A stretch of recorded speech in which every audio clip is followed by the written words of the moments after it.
ლოცვა, ჩემი ლოცვა გულწრფელი არ არის. მე ხო ფარისევლის ლოცვით ლოცულობ.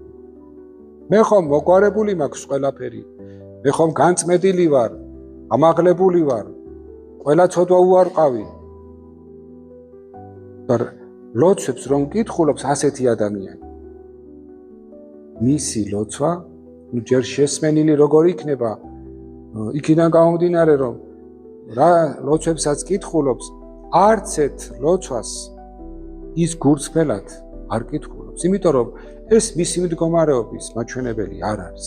იმიტომ რომ ის თავის დაცემულობას ვერ ხედავს და ლოცვები მეტი არაფერი არ არის, ერთ სიტყვაზე დაიყვანება, შემიწყალე.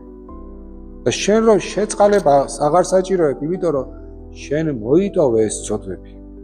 ის ხომ მოგიტევა ღმერთო.